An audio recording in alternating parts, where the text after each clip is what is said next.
You know, the big axle in that play, or the seeming big axle, is the fact that you have two main characters, a woman in her late 50s and a woman in her early 50s, who haven't seen each other for about 4 decades. After the older woman, had this classic melodrama situation of being a babysitter who was seduced apparently by the father of the younger woman, and the father, the seducer, has died.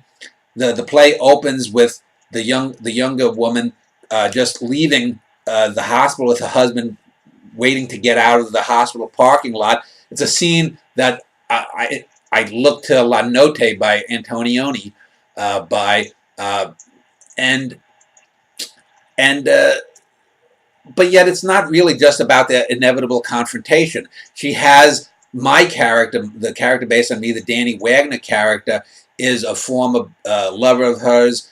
She has her husband. There's scenes.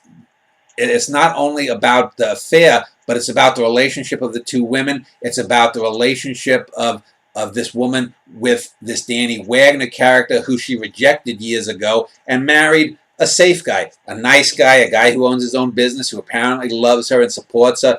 But the character of Megan, who is the artistic character, which I based off sort of the general persona of the Megan Follows actress from, most famously from the Anne of Green Gables stuff, but I've seen her in a number of other roles, and she, in her younger years, she often played similar characters, these sort of self-righteous, spunky, perky kind of characters. So that's where her character came from.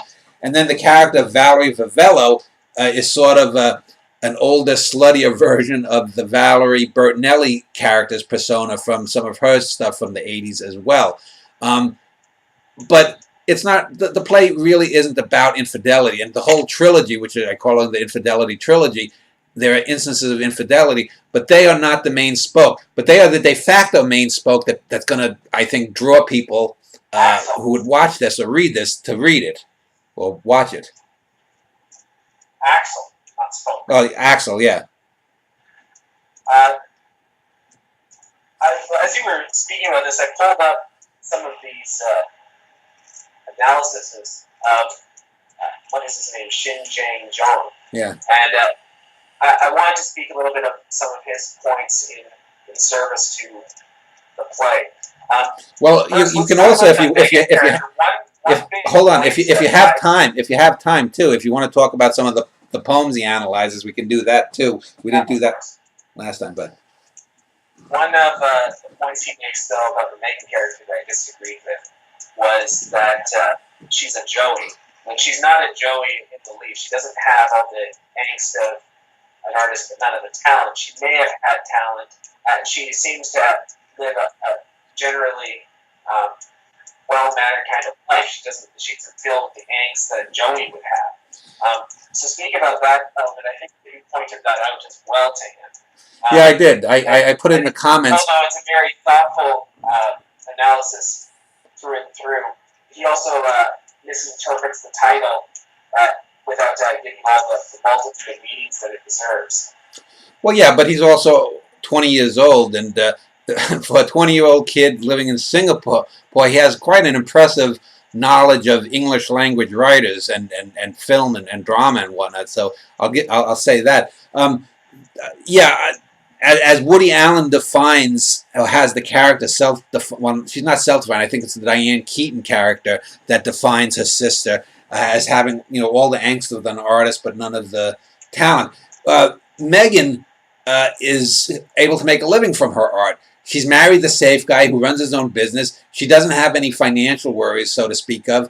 And the character of Danny Wagner is seen as sort of a script doctor. She writes these B kind of horror, exploitation kind of films, Sharknado kind of films, and he script doctors for her, but he doesn't want his name on the films. She just gives, I guess, some money out of whatever money she's paid for him to help her, and they apparently have a long-standing 25, 30-year relationship back to when they were younger or whatever. It's never specified, but she is a play it safe one. She specifically says, or makes it known that she would have felt inferior to Danny. He's got more talent than her. She chooses the safe life. She's very much conservative, not necessarily politically conservative, but she's a very conservative person. She plays it safe, which seems to be the opposite of the Valerie character, because the Valerie seems to have let it all hang out. She's 4 times married, thrice divorced, and widowed once. She had a couple of mastectomies, and yet through this all, she seems to still be a man magnet. She seems to still be very sexually open. She beds 2 guys in the play that she picks up at bars. She seems to be flirting with the Danny character at the funeral and whatnot. And it's just an interesting dichotomy, because what lesson is to be learned? Megan plays it safe, and in the end, she ends the play in bed making love with her husband, whereas Valerie ends up being boffed by some sleazeball, or apparent sleazeball, in a never-ending cycle of self-loathing, it seems, at least, with Megan. So in that way, the play has a conventional view, seemingly, of life. Although I would say it doesn't, but at least in that aspect, it seems to do.